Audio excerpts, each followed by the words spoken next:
Meu nome é Emily Bruno, eu nasci e fui criado na Califórnia. O primeiro lugar em que eu morei foi numa comuna, perto de uma área montanhosa na Baía de São Francisco.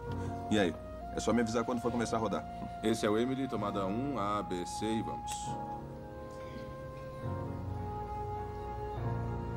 Uma das primeiras coisas que fez com que eu me interessasse em entender o cérebro humano foi que, quando eu nasci, a minha mãe ficou esquizofrênica. Foi por isso que eu acabei me interessando bastante em como o cérebro funciona. E então eu acabei fazendo um doutorado em neurociência. Mas a pesquisa que eu estou fazendo agora tem a ver com conflitos de grupos. Eu estive na África do Sul bem no final do Apartheid, no Sri Lanka durante a Guerra Civil deste país e também na Irlanda durante os conflitos entre católicos e protestantes, trabalhando com as crianças. E uma coisa que me chamou muito a atenção foi a similaridade impressionante no que parece levar as pessoas a conflitos. E eu descobri que o denominador comum presente em todos os conflitos é o cérebro humano. Nós compartilhamos a mesma linhagem evolucionária e um passado tremendamente violento. O ódio não é exclusivo de um único grupo cultural, étnico ou religioso. É uma coisa que influencia todos os seres humanos. Mas o ponto positivo é que a nossa mente evolui para ser bastante flexível. Todo pensamento, associação e preconceito que temos são passíveis de mudança. Então, para mim, o próximo passo como pesquisador seria testar diferentes formas de como as pessoas podem mudar de atitude. Eu adoraria de um dia ter um cardápio de opções, uma caixa de instrumentos com várias intervenções diferentes que possam mudar as visões das pessoas e fazer com que elas transcendam essa mentalidade de nós contra eles.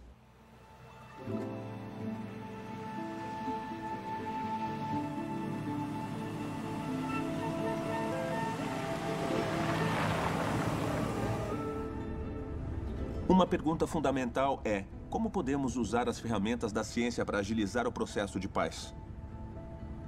No momento, eu estou na Colômbia, porque esse país está num momento bastante delicado.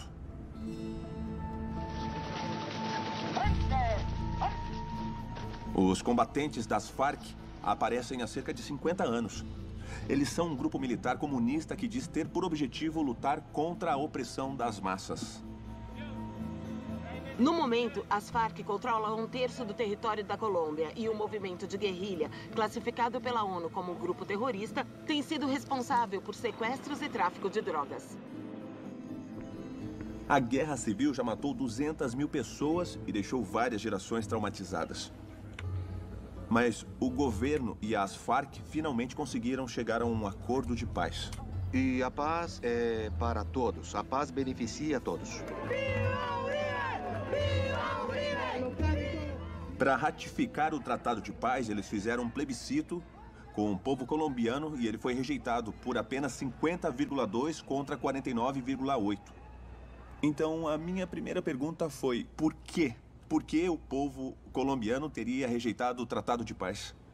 E o que nós descobrimos foi que eles achavam que as Farc, na verdade, não queriam a paz. Eles achavam que as Farc não queriam nem conseguiram se integrar à sociedade colombiana.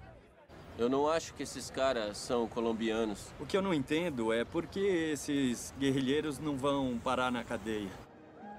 Houve uma mudança na Colômbia quando o governo e as Farc decidiram trabalhar num acordo para a paz. Mas depois de mais de 50 anos de conflitos sangrentos, a psicologia do povo não mudou significativamente. A ideia da minha pesquisa é entrevistar ex-membros das Farc para que a gente possa ter uma melhor compreensão do que se passa na cabeça deles sobre essas questões. E esse é o instrumento que pretendemos usar para mudar a percepção do povo colombiano sobre o acordo de paz.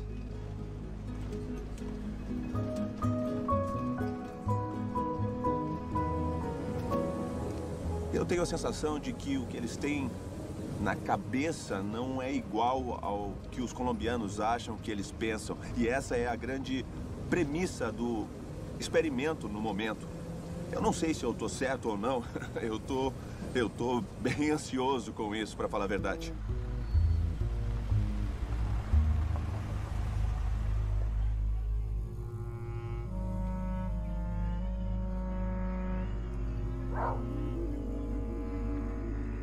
Fizemos uma testagem inicial entre os colombianos e o que mais me chamou a atenção foi o nível de desumanização.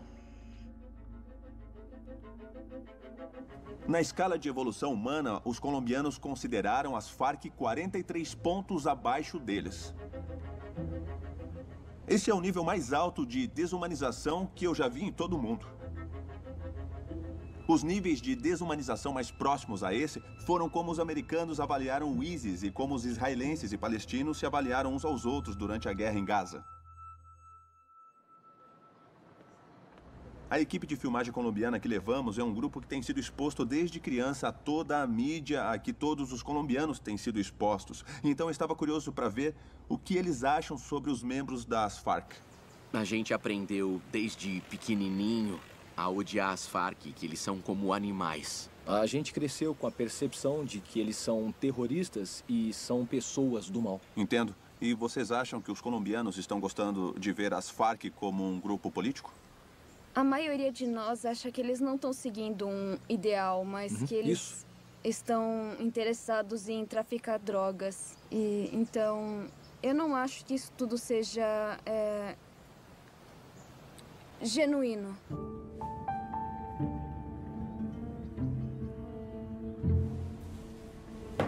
Fazer com que os membros de um grupo gostem de outro, a quem eles teriam um bom motivo para odiar, não é uma coisa fácil. Isso, pronto. Pode sentar. Mas conseguir fazer com que eles reconheçam que esse outro grupo é igualmente humano e que, pelo menos, isso é uma verdade objetiva, parece ser uma coisa mais fácil de se realizar. Então, para a gente começar, onde você nasceu e como foi a sua infância? Fica à vontade para responder o que você se sentir seguro. Então, eu venho de uma família camponesa e me lembro perfeitamente de quando os grupos paramilitares passaram pelo vilarejo onde eu morava com meu pai e mataram ele.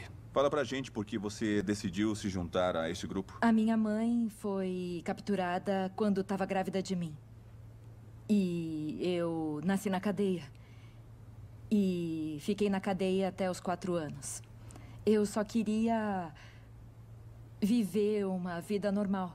O que você diria para aqueles que possam estar em luto por causa desse conflito? Em nome de todos os colombianos, eu acho que isso afeta todo mundo. Somos todos cidadãos deste país que se chama Colômbia. O país sofreu muito e agora é o momento de dar as mãos, de pensar que vamos conseguir, que a paz é possível e que devemos seguir em frente. Muito bom. Obrigado. Parabéns. Agora foi já bem foi. legal. Fica à vontade. Nós vamos entrevistar outros membros das Farc e fazer as mesmas perguntas. Às vezes, levar fatos acurados e que não sejam distorcidos às pessoas pode fazer com que elas comecem a criar suas próprias conexões e fazer seus próprios questionamentos. O que eu vi foi bastante diferente do que eu esperava encontrar. Sei. Dá pra ver nos olhos deles que eles querem essa mudança e que eles querem essa nova oportunidade também. Se a gente estivesse no lugar deles, com certeza a gente teria feito a mesma coisa. Lutar pela nossa família e entes queridos. Sei. Foi muito bom ver que a gente tem muitas coisas em comum. Que bom. E isso é muito importante. Para mim, eu tô muito emocionada e... sei lá. Não sei como dizer o que eu tô sentindo, mas... eu fiquei muito feliz de estar aqui. Legal por enquanto, viu? A gente vai continuar filmando. Ver como esses jovens colombianos responderam à entrevista foi bastante encorajador. A gente não selecionou pessoas que estivessem fervorosamente a favor da paz. Eles foram selecionados para fazer seu trabalho. Então, eu acho que uma questão fundamental é: será que podemos identificar o que foi que afetou eles? Será que podemos replicar isso para outras pessoas e provocarmos pelo menos uma fração do efeito obtido aqui em outros colombianos? Então agora nós temos que criar vídeos e testar o efeito que eles teriam em outros colombianos. Se conseguimos mudança com um grupo, podemos conseguir com outros também.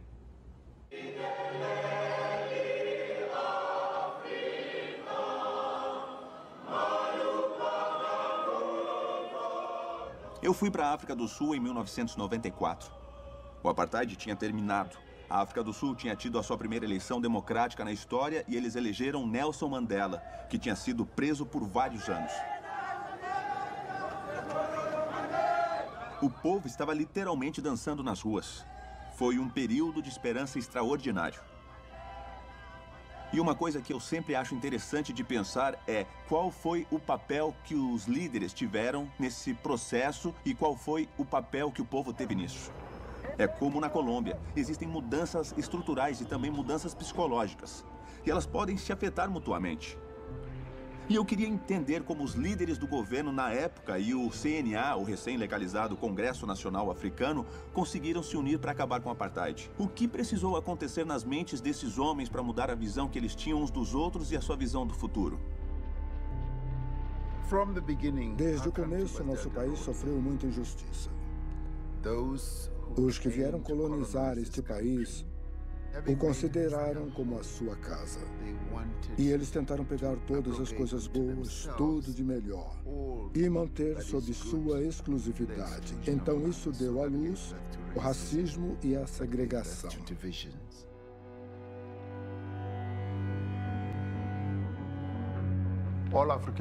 Todos os africanos nativos eram considerados refugiados temporários. Essa era a lei. Todo homem africano tinha que ter um documento. E para que ele fosse validado, era preciso ter um carimbo de permissão para poder procurar emprego. Os que não tivessem um carimbo eram presos por vadiagem.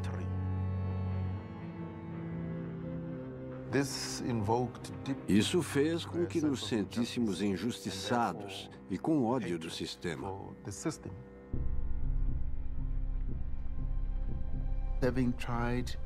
Depois de tentar criar medidas de negociação sem sucesso, nós chegamos a um ponto em que achamos que não haveria outra saída a não ser a luta armada. Eu sonho com a democracia e uma sociedade justa. E estou preparado para morrer por esse ideal. Nelson Mandela era um revolucionário. Ele queria vencer o governo por meios violentos. E é por isso que ele foi preso, por conspiração. Então eu acho que ele teve um julgamento justo e sofreu as consequências de seus atos. No fim dos anos 80, havia uma sensação geral de que estávamos à beira de uma guerra civil. O CNA estava muito bem organizado na comunidade internacional. Localmente, ele estava banido, mas lá fora ele atuava como um representante do povo da África do Sul. O país estava ingovernável. Em nível internacional, as sanções que sofremos criavam enormes dificuldades. África livre! África livre! Comecei a ficar cada vez mais convencido de que a África do Sul iria se consumir em chamas.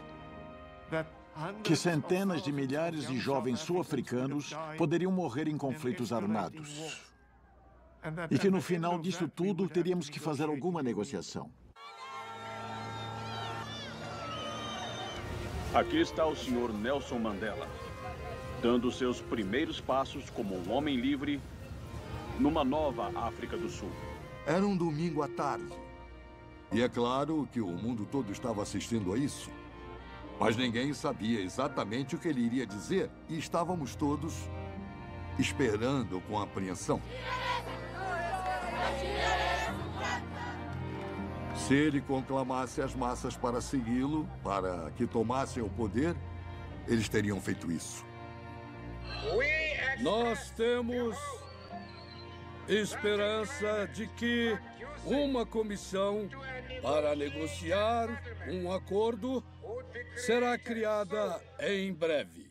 Imediatamente, ele seguiu o caminho de buscar um acordo através de negociações. Eu e Ruth Mayer nos vimos no meio desse drama. Eu tinha que defender o CNA e os princípios que ele defendia. E ele tinha que defender os valores do partido governista. Só que eles estavam fadados à falência. As negociações que tivemos por um período de mais de 4 anos foram por vezes extremamente tensas. A violência política continuava e muitos foram mortos durante esse período. Não querem que tenhamos uma nova África do Sul. O povo estava com medo, porque, de alguma forma, sentia a mudança. Era o fim do apartheid, mas ninguém sabia o que viria no lugar. Houve vários momentos em que achamos que estava tudo acabado. Essa violência nos tira toda a humanidade. Se quisermos paz, vamos ter que trabalhar por ela. Para mim, a confiança veio quando Ruth Meyer e alguns dos seus companheiros começaram a pedir conselhos para nós. Conselhos para sairmos do caos em que estávamos. Foi aí que a confiança começou a crescer. Isso é forte. Poder dizer ao seu oponente: eu confio em você para resolvermos isso juntos. Em outras palavras, eu confio em você e você tem que confiar em mim. É mais poderoso do que simplesmente aceitar intelectualmente o que precisa ser feito. Mas também tem que vir do coração. Apesar de haver uma grande tensão entre mim e o Mandela, sempre que o Ruth e o Cyril vinham para a gente dizendo: agora chegou num beco sem saída, vocês têm que ajudar, nós achávamos um jeito de superar as tensões para procurar uma porta no que parecia ser um muro intransponível. Chegou a hora de fechar as velhas feridas e construir uma nova África do Sul.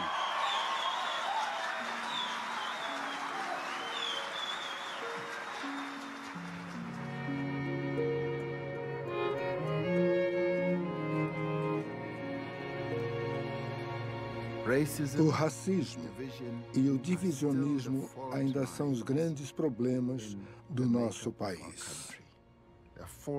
Foram feridas abertas que precisamos continuar a fechar. Agora, a nossa tarefa é passar adiante a mensagem de que somos uma só nação, somos um só povo, para que os sul-africanos possam sentir que são sul-africanos antes de serem brancos ou negros. Obrigado. Obrigado. São os líderes que criam a paz, mas é o povo que mantém a paz. E eu acho que isso mostra a importância de haver uma mudança psicológica na população e uma mudança estrutural no governo. Há várias coisas que um líder pode fazer. Um líder pode facilitar o movimento de uma mudança psicológica ou pode iniciá-la. Então, o fim do apartheid foi maravilhoso, mas não acho que foi inesperado. Isso é o que podemos obter da ciência. Podemos ser capazes de prever o que funcionaria em outros conflitos baseado nas lições que aprendemos num determinado conflito.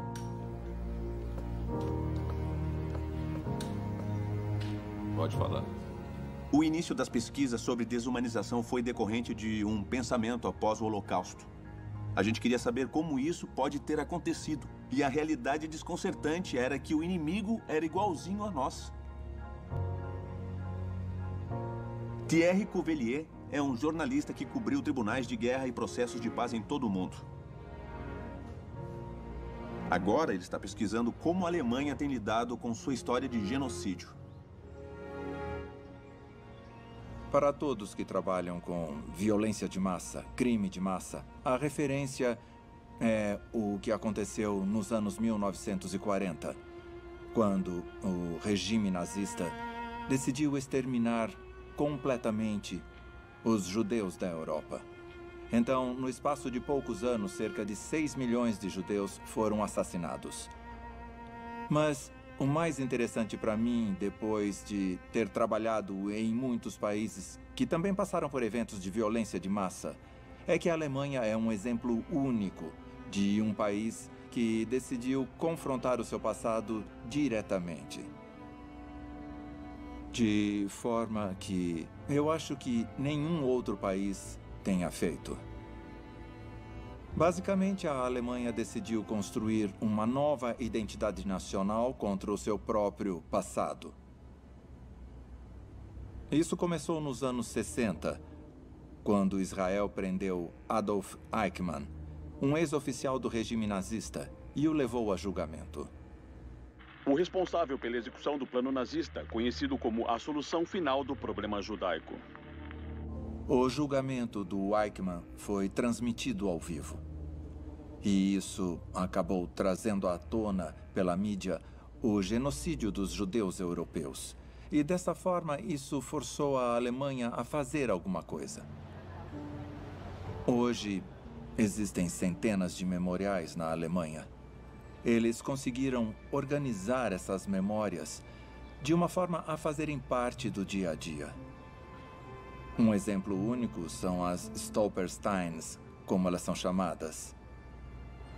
São pedras colocadas na frente das casas em que moravam os judeus alemães, com os seus nomes e o campo em que morreram.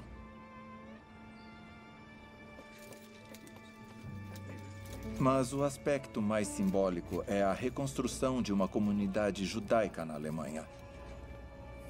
Hoje, a Alemanha tem uma das maiores imigrações de judeus no mundo. E o que é fascinante é que muitos imigrantes foram de Israel. Eles estão cansados da insegurança de Israel. Eles estão cansados da política. E agora a Alemanha tem conseguido se tornar um lugar seguro para os judeus. Isso é incrível ao se pensar no que aconteceu no Holocausto. Eu fiquei sabendo disso pela história de um amigo meu, o David, que decidiu obter a sua cidadania porque, como filho de judeus alemães, ele tem direito. E ele decidiu sair da África Ocidental com a sua filha e ir para Berlim, onde se estabeleceu. Os meus pais fugiram antes da guerra. Minha mãe tinha 2 anos, meu pai 9, e ambos eram de Berlim. Se conheceram na Austrália. E foi para onde eles fugiram. Eu cresci num ambiente em que tudo o que era alemão era ruim. Me disseram que eu jamais deveria viver na Alemanha. Vá para qualquer lugar no mundo, mas não vá para a Alemanha. Eu cresci com ódio. Mas agora eu moro perto de onde o meu pai nasceu. E vejo esses sinais nas ruas me lembrando constantemente do passado.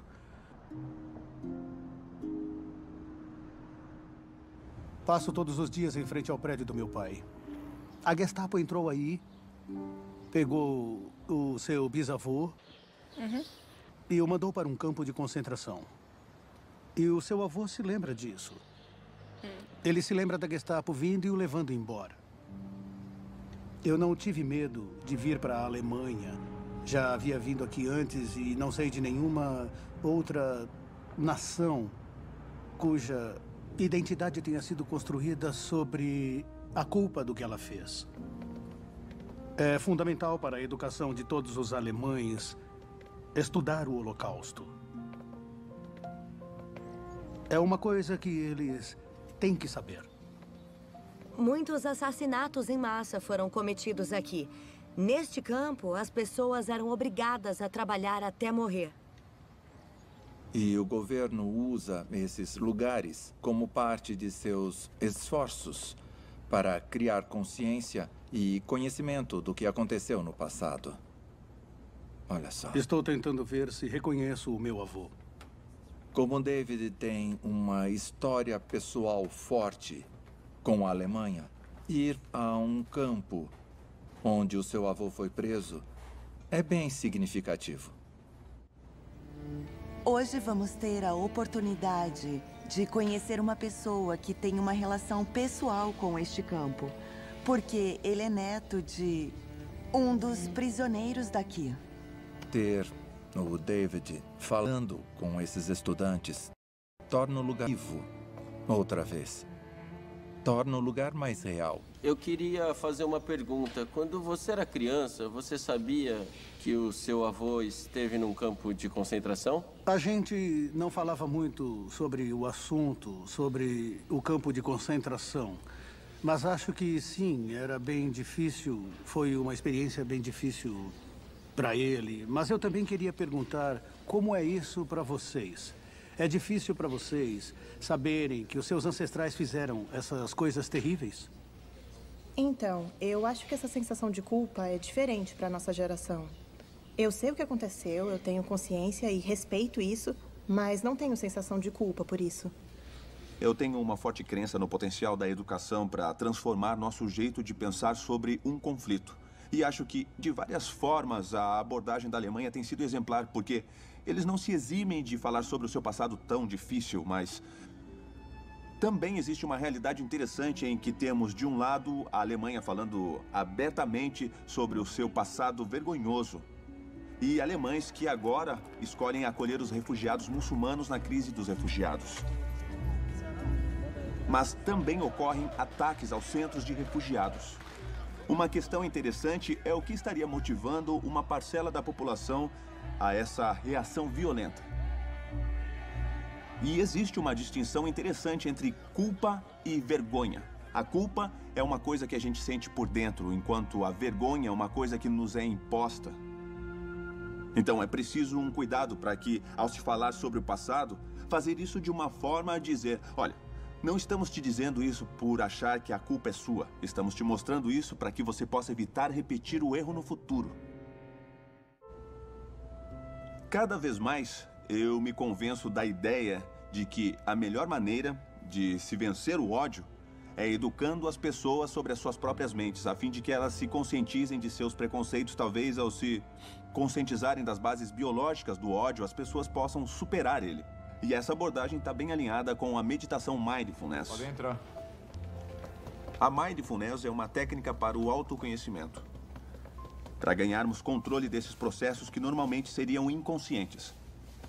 Aí pode-se abrir mão da raiva, por exemplo, e trocá-la por compaixão. Fechem os olhos. Respirem fundo. Respirem. O meu trabalho é ir para as escolas e ajudar jovens em situação de risco e dar a eles instrumentos para combater a raiva. Eu ajudo eles a entenderem o que é o ódio, tá?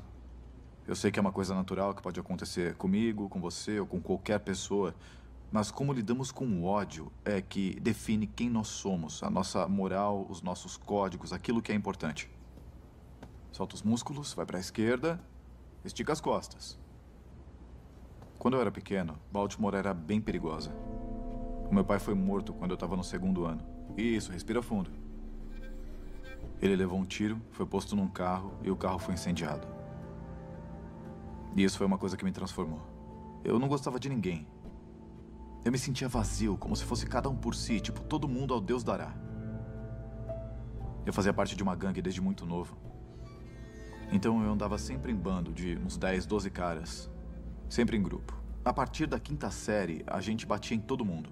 Com pedaço de pau, tudo que a gente encontrava. Você tinha muita raiva de tudo, mano. E tipo, qualquer coisa que pudesse te deixar bravo, você explodia. Você estava sempre pronto pra estourar por qualquer coisa, pra brigar. E você não tentava resolver nenhum conflito. O Ali, o Atman e o André são os 3 fundadores da Holistic Life Foundation. Eles são da mesma galera que eu. Então eu me encontrava com os caras porque eles diziam que tinham problemas aqui no bairro e eles pareciam se importar, eles pareciam dispostos a ajudar. Eles ensinavam a gente, mas eu não queria aprender nada até que eu fiquei mais velho e percebi que o que eu estava fazendo era errado. A perna dele tá quebrada, olha a perna dele, pô. Este é Fred Gray. Olha a perna dele, pô. A perna dele tá quebrada.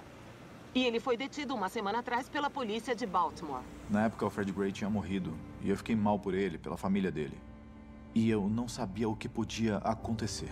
Estamos falando de Baltimore, onde o governador de Maryland declarou estado de emergência depois do funeral de um jovem que morreu depois de ferimentos severos enquanto estava sob custódia da polícia. A gente foi protestar porque estava cheio da violência da polícia e também porque a gente estava irritado por não ter voz no que acontecia em Baltimore. Era como se finalmente a gente tivesse a chance de se expressar. Mas eu preferia que não tivesse sido desse jeito. A revolta pela morte do Fred Gray foi uma combinação de várias coisas. Do povo lidando com trauma e estresse acumulados. Sinceramente, os jovens são traumatizados o tempo todo porque eles não têm as necessidades básicas. Então, o motivo da gente ter começado essa história de mindfulness foi porque o nosso pai meio que plantou a sementinha quando a gente era pequeno, porque a gente meditava antes de ir pra escola. A galera chegava na gente, aí, por que vocês estão felizes, de boa e tudo mais? E a gente perguntava, por que vocês não estão felizes? E aí a gente percebeu que precisava começar a ensinar pra eles como cuidar do seu interior, sei lá, pra ser mais pacífico com os outros caras. A gente começou fazendo uma sessão de yoga depois da aula e, tipo, na época todo mundo ficou iogurte, Yoda, tipo, eles não tinham a mínima ideia do que era yoga, mas a gente virou modelo pra eles. A frequência dos garotos foi aumentando e os pais e os professores viam a mudança e falavam, cara, não sei o que você tá fazendo, mas não para. Isso aí. E agora que o programa cresceu muito e, tipo, agora Cresceu você mesmo. também faz parte do grupo, você já tá dando aula. Não só eu, né? Muita gente. Eu acho que todo mundo que entra pela nossa porta, que se une a gente. Respira e levanta. Eu comecei a me sentir melhor literalmente 2 semanas depois que eu comecei. Inspira. Quando eu ficava com raiva, tipo, era como um apagão. Aí eu tentava lembrar o porquê eu tinha ficado com raiva, mas não dava. Dá pra entender a loucura? Aí quando eu comecei a meditar, eu comecei a me perguntar, você tá com raiva agora? Você tá a ponto de estourar? Então é bom você se acalmar ou fazer outra coisa. Então a meditação me ajudou a lidar com a raiva. Inspira e para trás. Expira. Desde que o projeto começou em 2001, o Atman, o Ali e o Andres já desenvolveram programas que atingiram 40 mil estudantes. Não esqueçam de respirar fundo. Os efeitos desse tipo de aprendizagem emocional e social têm sido demonstrados em estudos laboratoriais. Os pesquisadores descobriram evidências de que isso realmente produz mudanças no cérebro. Existem 2 grandes circuitos no cérebro que são afetados pela meditação, que podemos demonstrar com certa segurança. Um é o circuito importante para regular a atenção, e o outro é um circuito importante para regular a emoção. Estamos vendo aqui 2 regiões do cérebro. Uma é a área do córtex pré-frontal, responsável pela regulação das emoções. Aqui é a área pré-frontal ventromedial, e essa área verde é a amígdala. A amígdala é uma área que sabemos estar envolvida nas emoções, é uma área fortemente afetada pelo medo. E a conectividade entre essas regiões está significativamente fortalecida nos praticantes de meditação em longo prazo, comparadas com um grupo de controle que está aprendendo a meditar. E essa é uma das mudanças principais que acreditamos ser produzida por um treinamento simples de mindfulness. Legal. De costas para minha hora preferida do dia. Com a meditação Mindfulness, ocorrem mudanças no cérebro que podem ser vistas com apenas 7 horas de prática acumulada. Para cada inspiração, eu quero que vocês ponham um toque de paz e otimismo junto. Para cada expirada, eu quero que vocês soltem toda a raiva, todo o estresse, tudo que esteja atrapalhando vocês de serem legais. Legal. Agora eu quero que pensem na imagem de alguém que amam, alguém que mora no seu coração. Para cada expiração, eu quero que usem a sua imaginação e mandem amor para essa pessoa. Mandem amor para essa pessoa. Eu diria que a mindfulness é ter a habilidade de entender que existem diferenças na vida, mas que ao mesmo tempo somos todos um. Eu digo aos meus alunos todos os dias, seja crítico, descubra como funciona para você. Eu não quero que fique só ouvindo o que eu estou mandando fazer. Descubra como funciona em você para que você possa se beneficiar o máximo que puder. Agora eu quero que pensem na imagem de alguém com quem vocês não se dão, alguém que não são chegados. Para cada expiração, eu quero que vocês mandem amor para essa pessoa também. Voltando agora, digam o que estão sentindo. Vocês estão bem? Aliviada. Aliviada? Relaxada. Relaxada. Relaxada. Relaxada. Em paz. Em paz.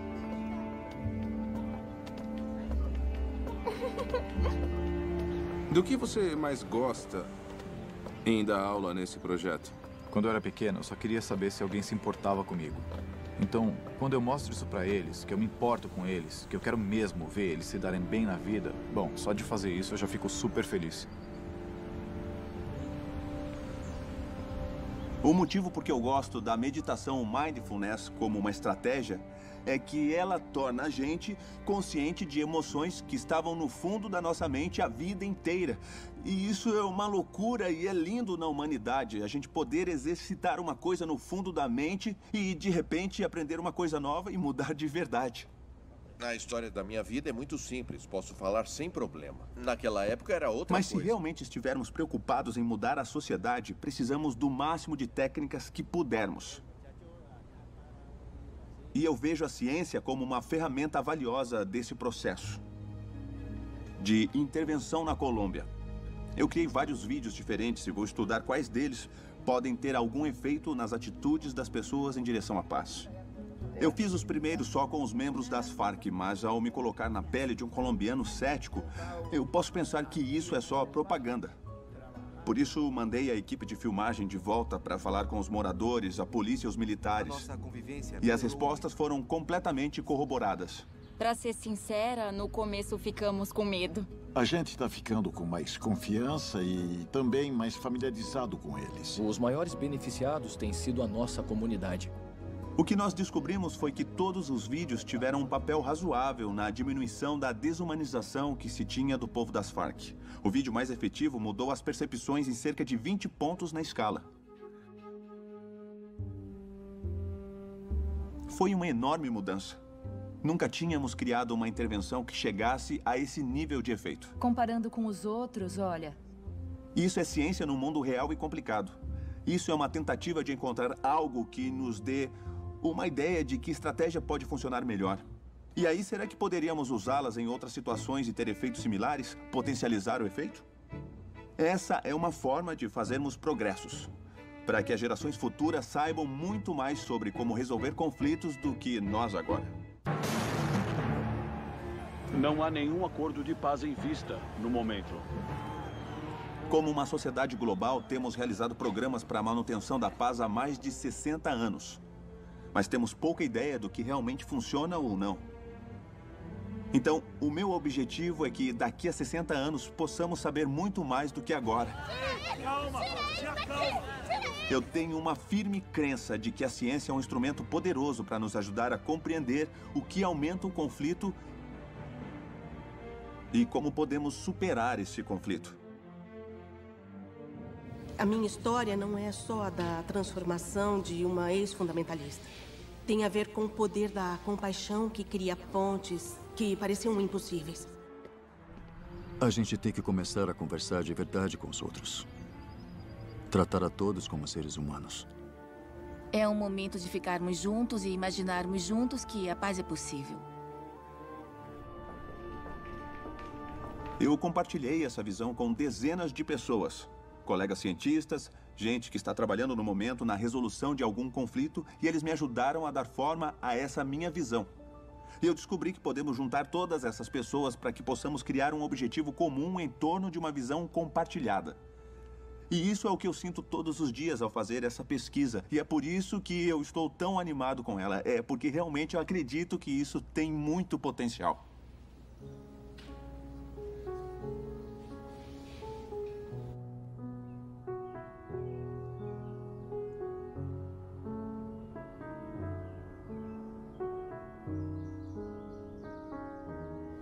Eu estou muito feliz de estar aqui trabalhando com todos vocês, porque todos nós aqui temos a mesma chama. Tá bom, primeiro, olha só, eu sei que isso é chocante e injusto, mas isso acabou me trazendo uma urgência do agora. Esse aqui é o meu cérebro, ou pelo menos o que era antes de sexta-feira. E esse aqui é o tumor que está no meu cérebro. Isso não é autopiedade, não é tristeza, tá? Isso é um aprendizado que eu recebi da minha mãe, que mesmo quando estava à beira do desespero, ela só me deu amor. E isso me deu bastante clareza.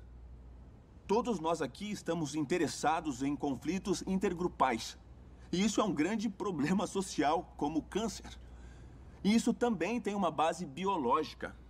Então, se fôssemos tratar o problema exatamente como uma pesquisa de câncer, faríamos exatamente a mesma coisa. Bom, o meu mundo é psicologia social, neurociência cognitiva. E é maravilhoso, tem muita coisa legal acontecendo. E tem esse outro mundo, que é um grupo de organizações super legais. E o que eu pensei foi, tá bom, é assim que as coisas estão funcionando há anos. Tipo, tem a engrenagem girando de um lado e a engrenagem girando do outro. Se quisermos usar a ciência para conseguirmos um efeito real no conflito, temos que começar a pensar em como empurrar os achados nessa direção. E daí começamos a criar intervenções. E daí podemos levar para um mundo caótico e ver se funcionam. Então essa é uma luta difícil contra conflitos intergrupais. Mas não vale a pena fazer um esforço? Não vale a pena lutar por isso? Legal, cara. Eu também te amo, sabe Brian. disso. Valeu.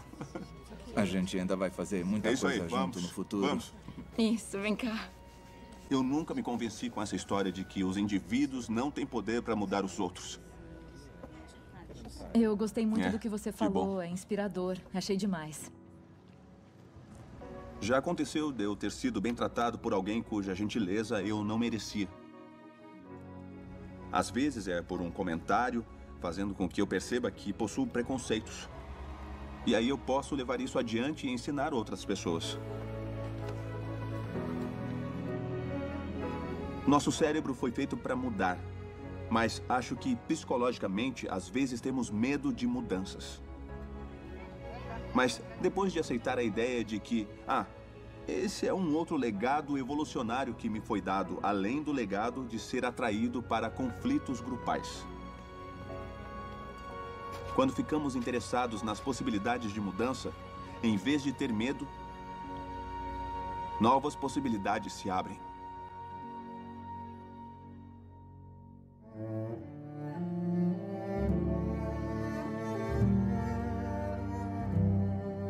Versão brasileira, Vox Mundi.